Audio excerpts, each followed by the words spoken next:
Et Tissou Kanta, 12e édition, a pris fin le samedi dernier sur le terrain de Mathieu Kérékou de Cotonou. Et à l'entrée, on avait démarré par les actes de 70 mètres la première journée. Et puis nous avons constaté net qu'il y a différence de matériel que nous avons à notre portée qui était vraiment différent de ceux amenés par les Ivoiriens, les Guinéens.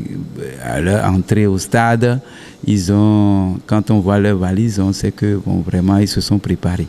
Mais ce n'était pas trop de raisons pour nous parce que les préparations, nous allons dire le bilan, les préparations physiques qu'on a pu faire sur notre terrain de Ouédonou et après pendant 2 semaines et les 2 semaines suivantes avec l'équipe qui était véritablement sélectionnée pour défendre les couleurs nationales à Kokokodji.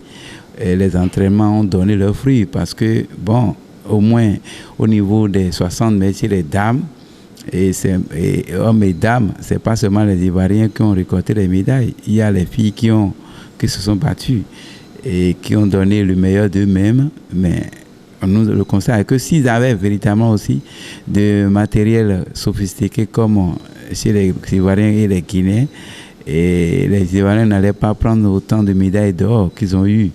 Parce que je me rappelle, quand on avait les mêmes matériels au niveau de la première édition à Cotonou en 2009, nous on avait 7 médailles d'or. On était premiers. On a été premiers aussi à Abidjan.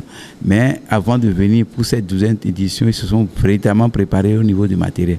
Donc, ce n'est pas la technique qui manque à nos athlètes, ce n'est pas les préparations physiques.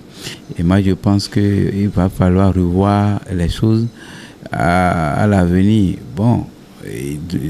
Pour que le matériel soit à la disposition des athlètes depuis la préparation, qu'ils aient la main, ils puissent s'approprier ces matériels-là, travailler avec, s'habituer au matériel, que ce soit au niveau des actes. Il va falloir qu'on revoie un peu les choses pour que nous ayons du bon matériel pour aller dans ces grandes compétitions.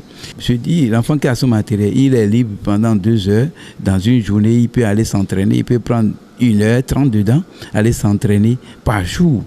Par jour, c'est comme ça les Européens gagnent de grandes compétitions. Ce n'est pas seulement attendre dimanche ou samedi pour aller s'entraîner. Donc, quand l'enfant a son propre matériel, il peut aller s'entraîner avec et s'habituer avec. Et quand il prend ça, c'est comme de l'amusement. Le jour de la compétition, il tire dans le jaune. C'est ça. Donc, les responsabilités, c'est à tout le monde. Mais le grand problème, c'est au niveau du ministère qui peut augmenter les subventions au niveau de la Fédération béninoise du tir à l'arc.